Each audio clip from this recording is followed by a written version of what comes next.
يعني لو جبنا متر مكعب منه وزنه مش هيكمل 160 جرام. عمرك سمعت يا صديقي عن مادة صلبة بس خفيفة جدا أخف من الهواء؟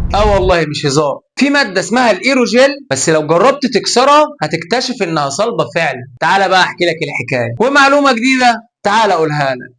يلا بينا. من اكتر من 80 سنة في عالم امريكي اسمه صامويل كان بيجرب يعمل جل بس من غير ما يسيب فيه المية، يعني عايز يخليها صلبة بس تبقى مليانة فراغات. ومن هنا بقى طلع لنا الايروجيل. المادة انها اتوصفت بعد كده انها اخف مادة صلبة على كوكب الارض. تخيل كده ان 99.8% من حجم الايروجيل عبارة عن هواء، يعني قطعة كبيرة منه ممكن تزن اقل من جرامين. بس بالرغم من كده ممكن تستحمل وزن الاف المرات اكبر من وزنها، يعني خفيفة زي الريشة وقوية زي الحديد. الشكل بتاعها بقى يا سلام، لونه شبه الأزرق الفاتح، كأنك ماسك قطعة من دخان متجمد، عشان كده سموها الدخان الملموس. بس متخيل بقى ان العلماء استخدموها في حاجات جامدة جدا، زي مثلا بدلات رواد الفضاء، المسبارات اللي راحت المريخ، وحتى في حفظ المومياوات والمعابد القديمة. ليه بقى؟ لأنها أكتر مادة عازلة للحرارة في العالم، يعني تحط نار في ناحية وتمسكها من الناحية التانية مش هتحس بحاجة. وفي تجارب مشهورة جدا، العلماء حطوا وردة فوق الإيروجيل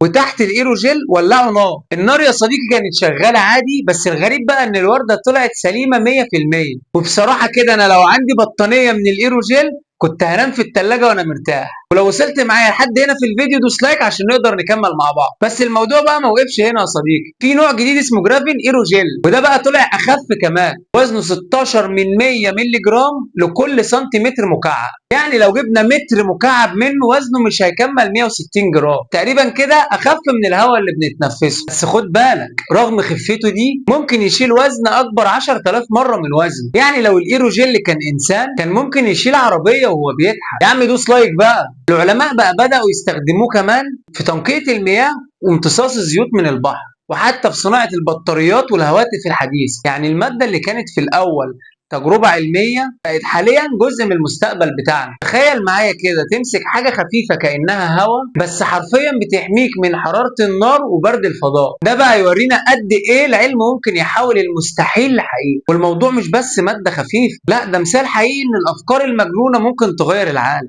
ولو عجبتك الحلقة دي دوس لايك وشاركني رأيك في الكومنتات، واستنانا في حلقة جديدة.